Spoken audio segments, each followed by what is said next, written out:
Hi, I'm Ashley Cooley, a birth, baby, and sleep specialist and mom of 3. There's so much information out there, right? This show is dedicated to helping you clear out the noise so you can figure out what will work best for your baby and your family. If you're looking to learn more about your baby, gain more confidence in your parenting, and get as much sleep as you can through it all, you've come to the right place. Bringing up baby is about to get a little easier.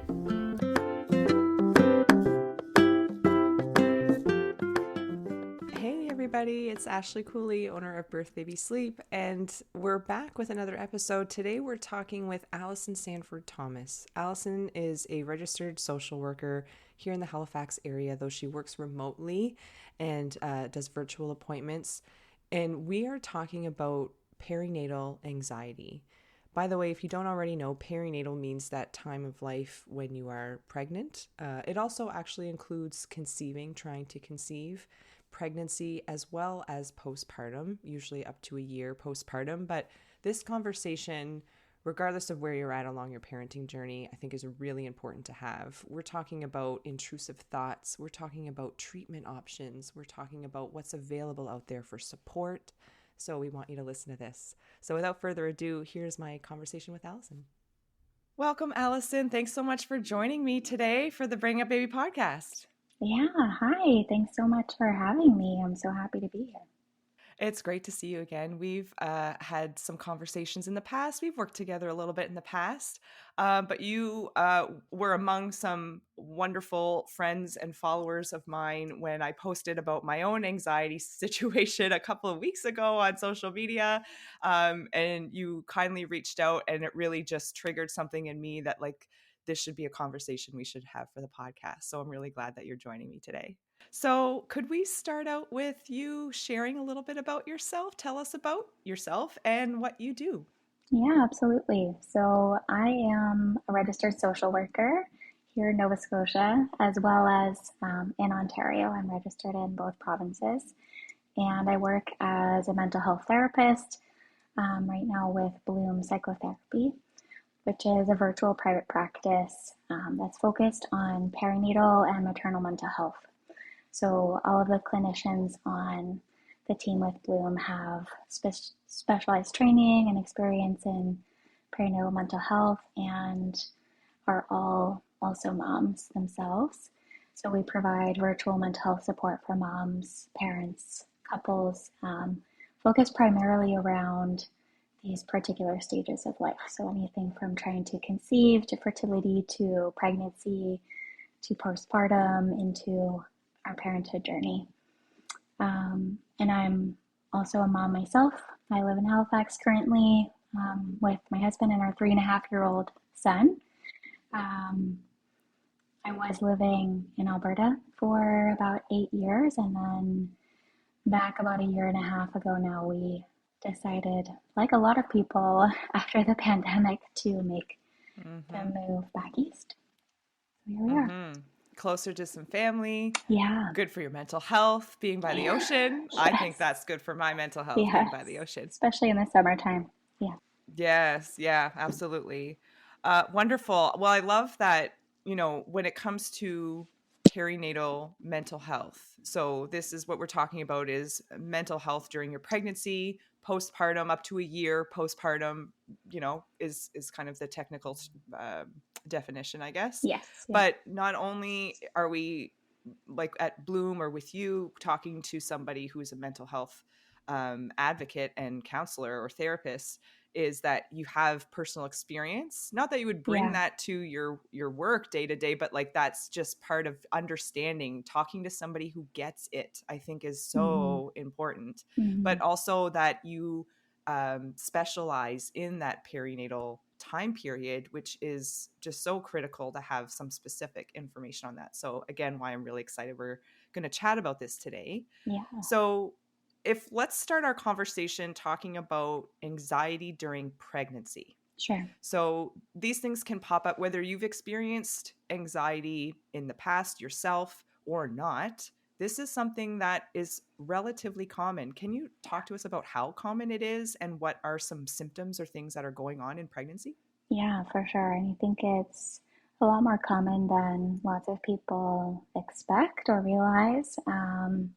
So research is showing us that somewhere between 1 in 4 and 1 in 5 women or birthing parents experience a perinatal mood and anxiety disorder. So that is the term that is used now, kind of an all-encompassing term to include a range of symptoms and presentations and kind of mental health challenges that can be experienced anytime during this perinatal period, which is kind of the phase from pregnancy, anywhere in pregnancy, to postpartum up to 1 year postpartum is kind of the typical definition. We know that lots of times mental health challenges can and do extend beyond that, but that is kind of how that period is defined. So, just in talking about my own experience on social media a couple of weeks ago, I'm a good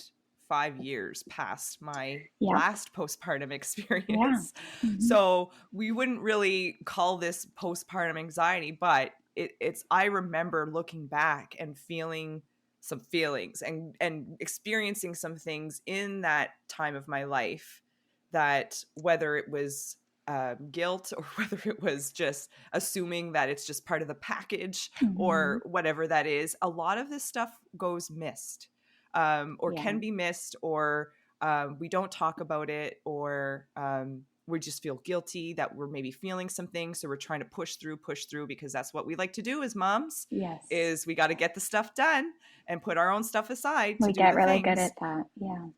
Yes, we do. I find it can also be really easy for other people who love you, who care about you, who are very well-meaning people. It's really easy for all of us to maybe push the stuff aside for others and say like, well, of course you're tired. You're a new Yeah. parent, or of course you're feeling this way. You're so busy. You've got a couple of little ones to Yeah. take care of on top of everything else. So it's normal. We feel like it's, and I'm using quotations.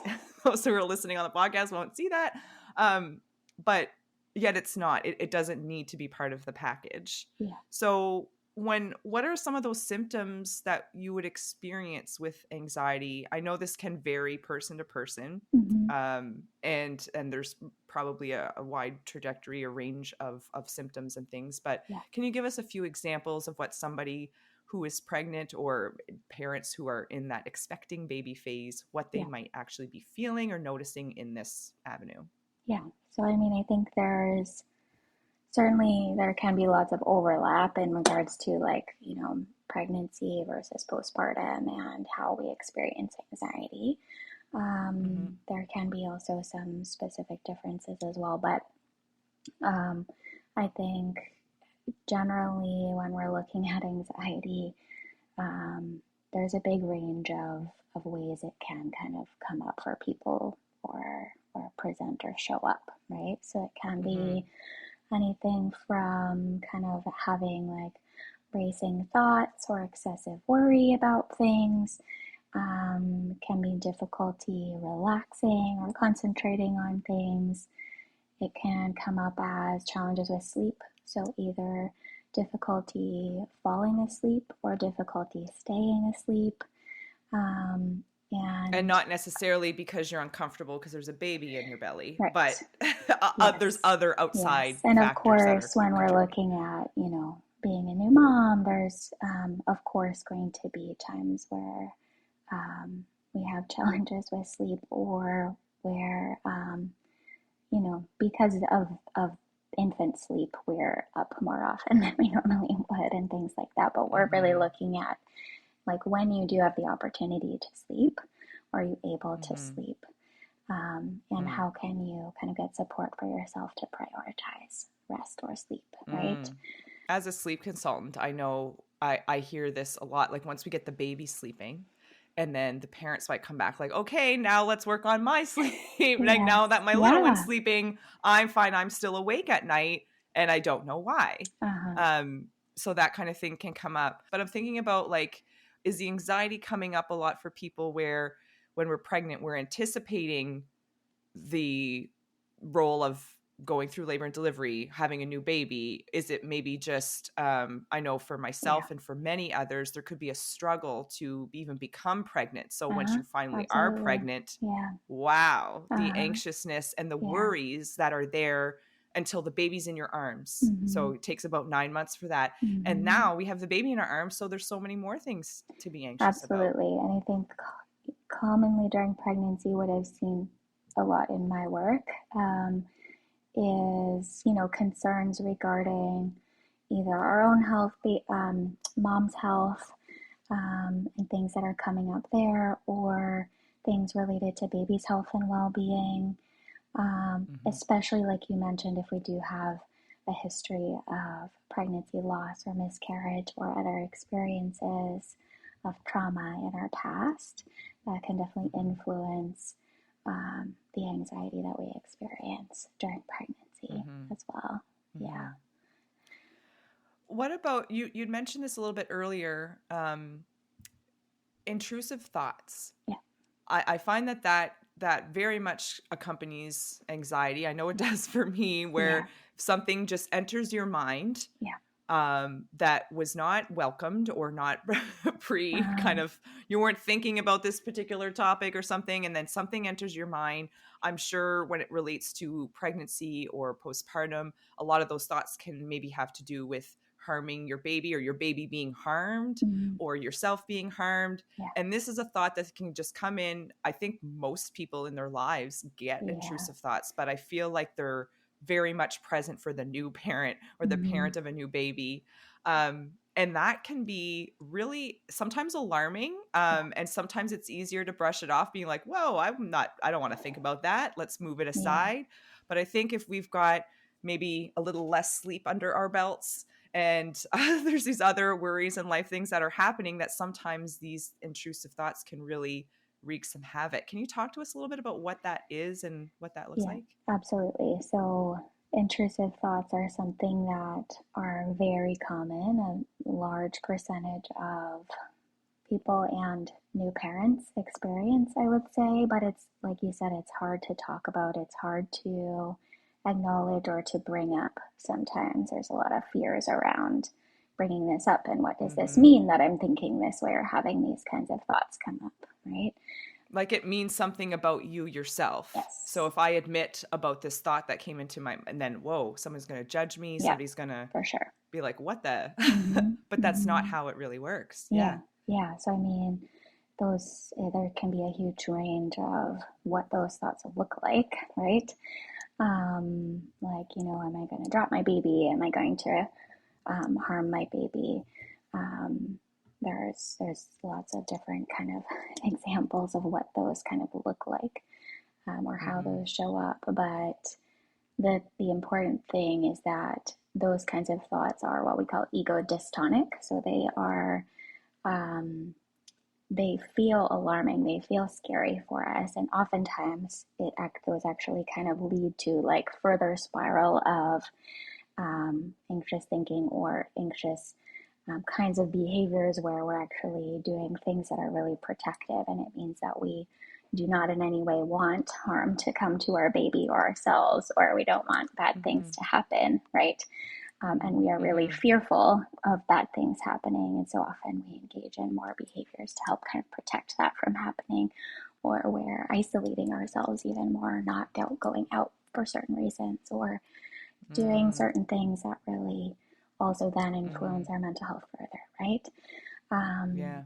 yeah. And so it's actually, a protective factor that those thoughts are alarming, and it causes less of we don't look at those kinds of thoughts as being high risk, because there is no correlation between actually having that kind of thought and acting on it in any way, right? That's it. Yeah, Yeah, that's so important for people to know that just because the thought came into your yeah, head yeah, doesn't mean you are going to act on it, and it doesn't mean that you brought it on in any sort of way. This has yeah. nothing to do with you or Mm-hmm. your own thinking. It can just happen. One example that I bring up in a prenatal class, because I definitely talk about mental health in Mm-hmm. our family class. I think it's really important to get in as early as you can to Yeah, talk that's about that. great. So I bring up this example of let's say you've got your baby in your arms or up on your shoulder here. You were just upstairs and you're coming down in the morning to come have breakfast and greet the rest of your family, whatever. Yeah. So you have your baby in your arms and you're walking down the stairs. An intrusive thought in this moment might come into play, and it could be like, oh, you're going to drop the baby. The thought is you drop the baby falls down the stairs. That is not a wonderful thought to think. Mm-hmm. And most people aren't actually, that's not going to happen. But the thought came into play. So we just like hold them a little closer and just like, okay, I'm going to be extra careful walking down the stairs right now because I don't want that to happen. Mm-hmm. But then if we can try to just let that go out of our minds, okay, that moment has passed, let's carry on.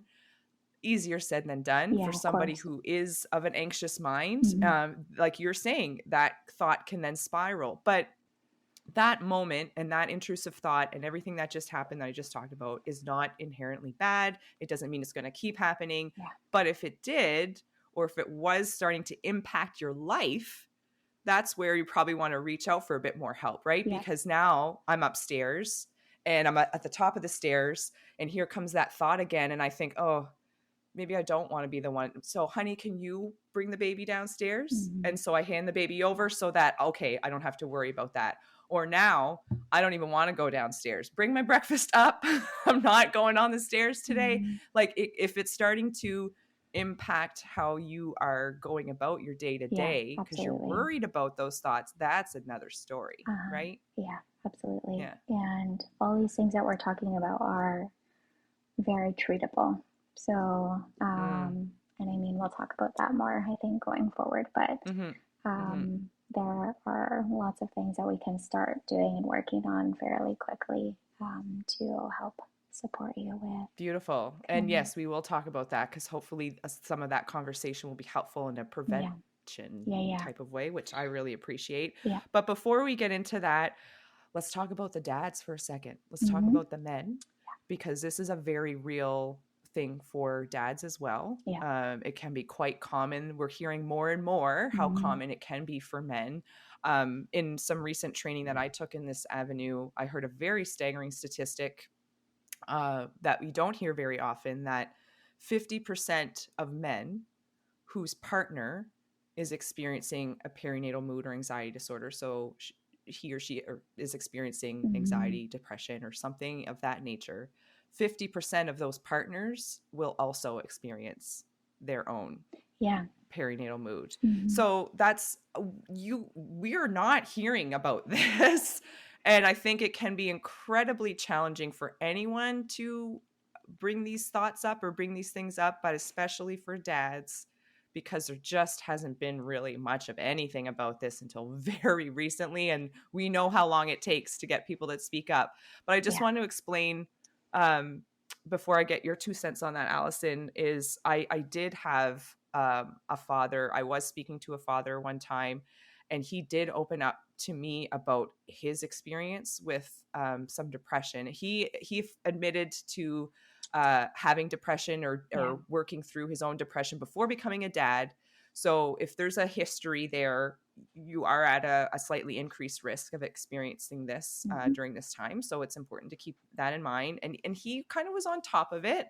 And he was on top of it, certainly with talking to me. But I just want to explain or detail something that he detailed to me, because again, we say like, oh, it can happen to dads, but then sometimes we leave it there and they're like, well, how am I going to experience it differently? And so he described, of course it's different for everybody, but he described this one moment where it was winter. He's walking the baby, taking the baby for a walk in a stroller. And a thought that came into mind, an intrusive thought that came in was, I'm going to leave this baby in a snowbank. I know that sounds awful to hear. He did not do it. He said immediately, I would never do that. I'm not going to do that. But that was a thought that came in, and that's a regular, or maybe not that specific one, but that kind of thinking was fairly present with him. And of course, naturally, after some time goes by and these thoughts are persisting, that's going to wear on you and you're going to start to worry more. And and then there's this whole kind of cycle of shame and guilt that we experience around Exactly. experiencing those kinds of thoughts and acknowledging them and speaking about them as well, right? Yeah. Yeah, Because when we're going to, I talk all the time about how important it is to come get together. We come to mom chats on Tuesdays for us, or there's like these groups. And we want to talk to each other. It's really hard to open up like that to somebody and say like, hey, have you ever had a crazy intrusive thought? I had one yeah, today. It's a very hard conversation to have. yeah. It's not typically So talked about in those kind of standard, baby it's really groups or not. mom groups or Yeah. parent kind of circles, right? Yeah. Mm-hmm. And understand, like, you're not just going to open up to a stranger. Like, most people Yeah, don't, unless they're a therapist or a counselor and you're yeah, paying for them to yeah, open up to them. But it's, I hope to see more of this. And that's why I want to have this conversation for the podcast. And hopefully, many people will listen because these kinds of intrusive thoughts, it's normal to have them, but it's trying to differentiate between I don't need to go down that line of thinking, or I can push that aside and move on, or is this kind of starting to build up uh, in me, or I need to kind of do something about this because it's affecting me in my day to yeah. And I day. think ultimately, like in my work with folks, it's about it's not necessarily that the thought is showing up or that we're having the thought that we're concerned about. It's how we are responding to the thought, or it's how the thought is Mm, impacting us, right? mm, And so yes, then we can start to shift the ways in which we start to respond to those kinds of thoughts and how alarming they absolutely. feel for us and how we can act, start to shift to make small changes around how we can think about our thoughts, right?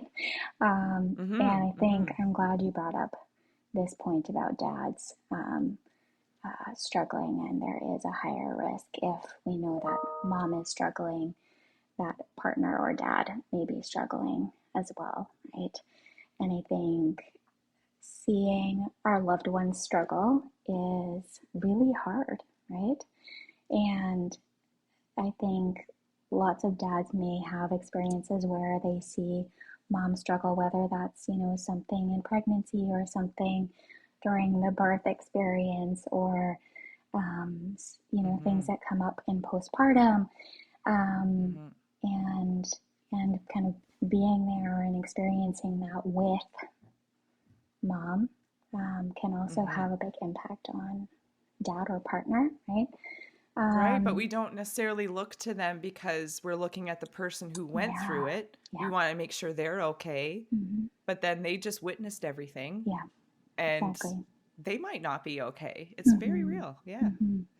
Yeah. And then, I mean, the adjustment to parenthood is a huge shift, a huge adjustment for so many couples and for the whole family unit, right? Not just for mom or the birthing parent.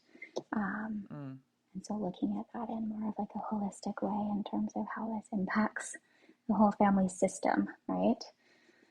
absolutely. Yeah.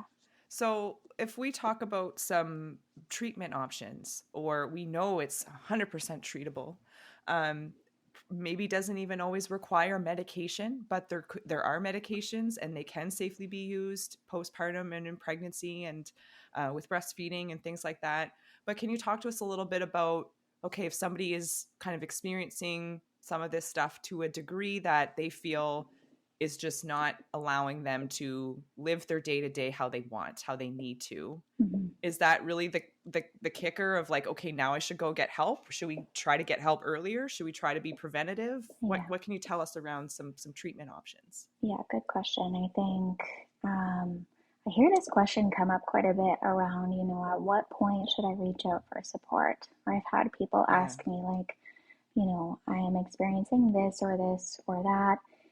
Is it enough to reach out for support? And my answer is always yes. If you're feeling like this is having an impact on you, or you're feeling like you're struggling in some way, or that maybe you could benefit from support in some way, then the answer would always be yes, reach out for support, right? Honestly, I think if somebody's thinking about something and they don't, yeah, if you don't know, or if you're just a little bit curious, should I be getting support for this? The answer is probably yes. Yes. Yeah. Because even if you're not thinking that, I think talk therapy or counseling or just working through the day to day is just a good thing to do anyway. But Yeah. certainly in these times, if you're questioning it, if you're worried, if you're Mm-hmm. wondering, it's Mm-hmm. never wrong to do that. Absolutely. Um, and I think sometimes we also maybe wait to, maybe get a particular diagnosis or fit into like a certain box or criteria of symptoms. And even if you're experiencing certain symptoms and don't necessarily have a diagnosis, that also means you can reach out for support. So we don't need Mm-hmm. to kind of wait until things get really hard, or really bad, right? Of course, you can reach out then too, but if we can kind of speak up or The reach sooner out the better, sooner, I'm sure. then Yeah, better outcomes, right? Um, absolutely.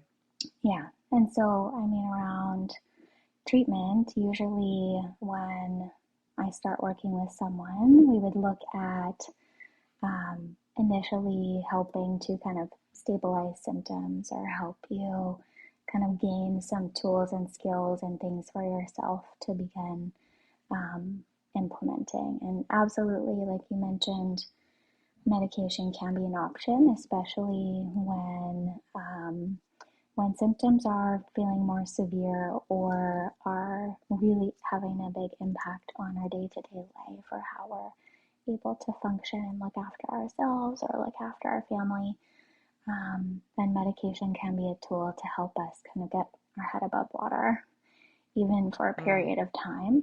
Um, Mm-hmm. I mean, sometimes it can be longer term as well, but I think especially looking at it um, as one tool in the toolbox, right? So research shows us that combination of medication and therapy is usually most effective. And so, yeah, I do sometimes bring up that option of medication, and I'm not someone who would prescribe medication, but I do have those conversations with folks around, is it a good idea to consider that as an option or to have a conversation with your healthcare provider or your doctor about this and Mm. if that would be a good fit for you, right? See, that right there is would be such a helpful thing. I know it was for me, and it can be for lots of other people, is that if you're sometimes we worry about the medication piece. Is that going to be part of it? Do I need to be on it all the time? These are all thoughts Mm-hmm. that I've definitely had. Yeah. Um, but to be able to talk to somebody about, like, would that be the right thing for you Mm-hmm. in this moment, and what could that look like? That alone, just bringing some comfort, some reassurance, is what I think Yeah. we all need in Yeah. those And times. so we would look at kind of like I say, stabilizing your symptoms, helping you feel like we have a bit of a plan in place in regards to supporting you with your mental health going forward. We have conversations about what feels important to you in therapy. What are some potential goals that you have for yourself? Like, what would you want to see shift or change for yourself in our work together, right? Because that's going to differ Mm-hmm. from person to person. And Mm-hmm. one of my goals is to help people feel like this process is meaningful for them, right? And that we're working on Mm-hmm. things that Mm-hmm. feel important for them. Um, Mm-hmm. so that can include a big range of things. It can include looking at kind of that foundation of self care. Um, the acronym I use a lot to like help people kind of look at different areas of self care is that NESTS acronym. So it stands for nutrition, exercise, or movement, sleep, time for ourselves, and support. And support is a big one, right? So looking at what types of support, how much support we have available for us. If that's Mm. like emotional support, if it's practical support, practical logistical kinds of support that we have available to help us. If Mm. it's social support, having people that we can reach out to and talk to and just kind of feel less alone, right? Um, Mm-hmm. Sometimes it can be looking at, relationship concerns and how do we, especially like, postpartum when we're in the thick of it, how do we as partners, as a couple, communicate our needs to each other? How do we help each other manage that whole mental load that then comes with parenthood and managing our family? Sometimes it means looking at how we can kind of build a little bit more compassion for ourselves, right? Lots of us are really hard on ourselves. It can also be, excuse me, one of the symptoms or kinds of things that I didn't get to mention before was kind of like how sometimes perfectionism or being really hard on ourselves about things can show up as well. And that comparison piece, like we compare ourselves a lot to other people, whether that's highlight reels that we see on social media, or if that's other kind of snippets of other people's life we get without really having a full picture. Or another thing is really looking at some of those kinds of limiting beliefs that I think all of us to some degree hold. And looking at kind of like some of those emotional barriers to speaking up and getting support, or to implementing some strategies and tools for ourselves as well. Like, some of those kinds of beliefs, such as, other people have it harder than I do. I should be grateful for my own situation. I should be able to, all of those should statements that we put on ourselves. I should be able to handle this. I should be able to have it all together, right? So all of those kinds of like underlying beliefs that then also have an impact on how we're able to support ourselves. So I help people examine lots of those things.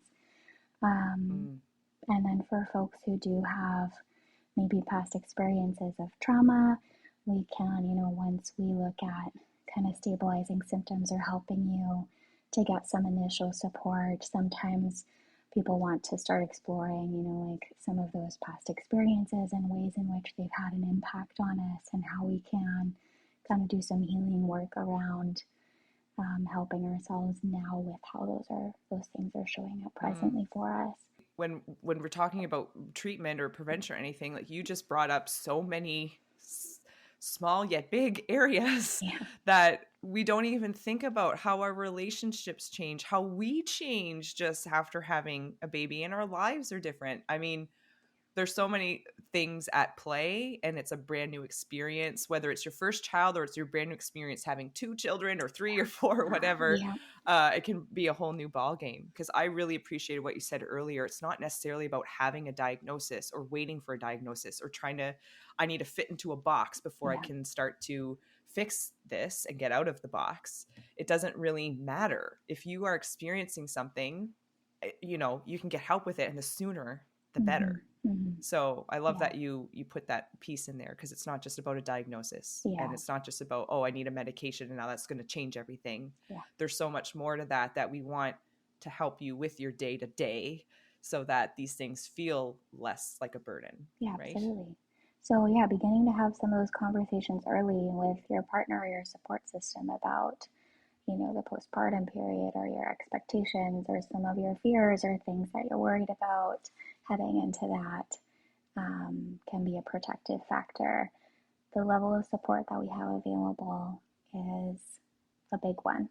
So like I mentioned before, kind of the emotional support, social support, practical support, and considering kind of all of those ways in which we could benefit from support heading into pregnancy, postpartum, parenthood is a really big factor, right? So, who are the best people in our lives to help us with this, that, the other thing? You've mentioned quite a few, and your doctor, your family doctor, your physician is going to be part of this process, and it's speaking up and letting them know how you're feeling. But pelvic floor physiotherapists, counselors or therapists that specialize in perinatal mood and anxiety disorders, sometimes chiropractors, osteopaths, like your other alternative therapies that may be helpful to you for other reasons, like you're maybe going to see them for your baby, or you just had a baby, so now you're checking with your pelvic floor physiotherapist.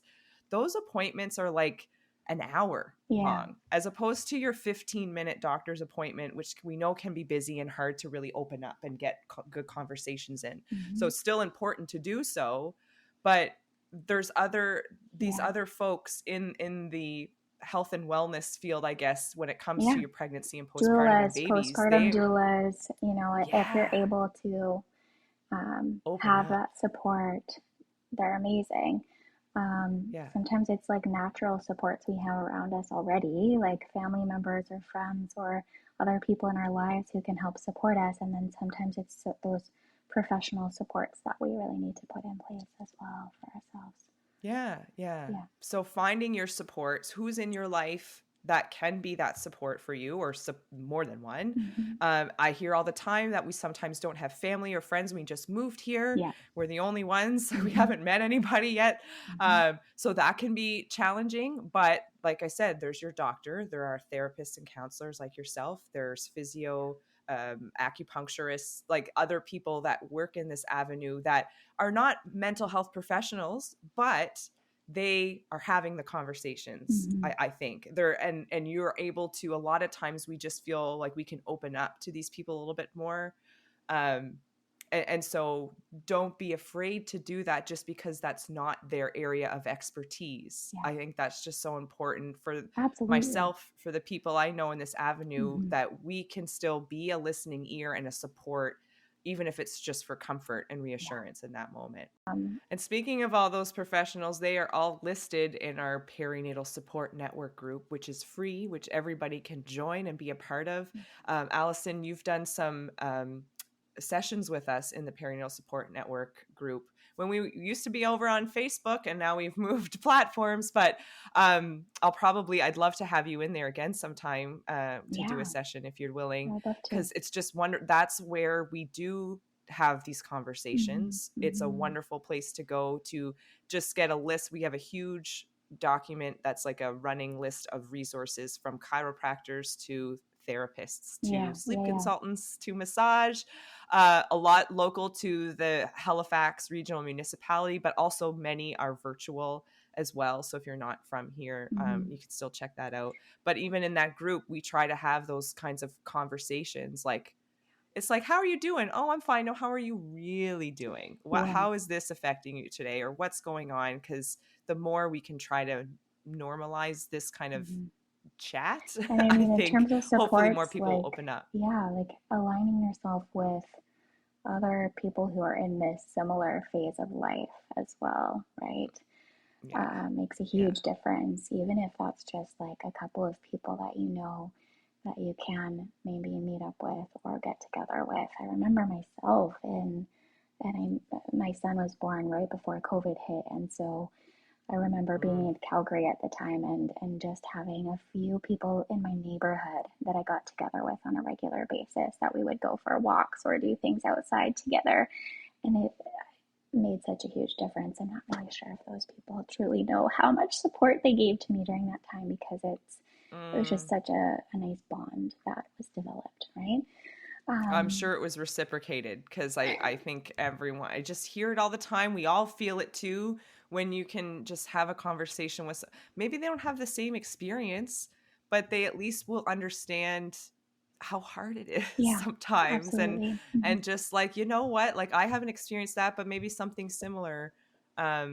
And even if you're not having those conversations, just having the support, just having the people you can reach out Yeah. to get out of the house, to do the things, that can be really To say helpful. like, hey, oh my gosh, I was up 3 times in the night last night or 4 times in the night. How about you?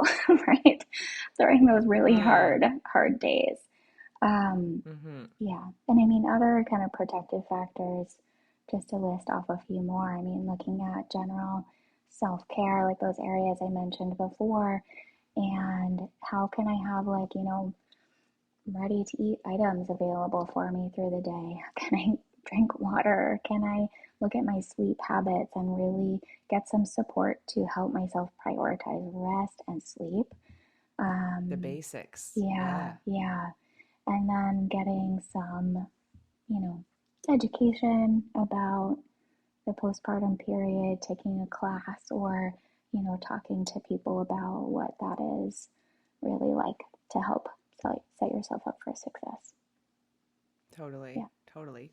Well, this has been a really wonderful conversation. I always appreciate chatting with you and chatting about mental health. And hopefully this has maybe got somebody to reach out for help out there. But speaking of that, they might want to reach out to you for that help, Alison. So where can people find you online, or just, yeah, where can we get some of that support from you if we're looking for it? Yeah, absolutely. So, like I say, I'm with Bloom Psychotherapy. So our website that you can find us at is bloompsychotherapy.ca. Um, my own personal Instagram account that I have is at therapy underscore with underscore Alison. Um, and then Bloom also has an Instagram page at bloom.psychotherapy. So all of those are kind of avenues in which you can find us. You can, if you're looking to reach out for support or book an appointment with me at some point, you can do that through the Bloom website. And you can actually go on and just book an initial phone consult or an initial intake appointment with me right through our website. It's pretty simple. Amazing. Yeah. And it's virtual, which I got to say, I appreciate virtual appointments now, but definitely when my kids were younger, because I found it incredibly anxiety producing to just book appointments and then, Yeah. oh, can I bring my baby? How am I gonna just juggle this, or like, oh, it's nap time, like all the Yeah. things. So I can so appreciate a virtual appointment. And I'm Yeah. sure if there's a baby in the background or we need to feed them or whatever, you are comfortable Absolutely. with I that, tell as folks all the probably all of time them. that you can attend with your baby if that's needed. If baby's napping and then they wake up during our session, we can pause, you can go get them. It's so flexible. Yeah. Amazing. Well, I'm going to link to all of those social media handles and websites and stuff in our show notes. So that'll be easy for people to just click and go. And just very quickly before we go, if you are looking for extra support, we know Alison and Bloom Psychotherapy are out there. But also if you give a quick Google of anything related to mental health in your pregnancy or postpartum, you're going to see the lovely or the wonderful Postpartum Support International group come up, and they've got a lot of virtual groups that you can attend from anywhere in the world. So that's if you're just looking for some guidance, some reassurance, to be a fly on the wall, to just be part of those. And again, our Perinatal Support Network group, which is free for everybody. We'd love for you to join that, and you can check out birthbabysleep.ca for that info. Alison, this has been wonderful. Thank you so much for having me. I really appreciate you wanting to have this conversation and you having me on the podcast. Absolutely. I hope to have more of them with you. All right. Yeah, Take care, likewise. Alison. Have a great day. You too. Bye. Thanks. If you're looking for more information or support along your parenting journey, check out birthbabysleep.ca. That's where you're going to find prenatal classes, postpartum and new baby resources, and sleep support during the childhood years.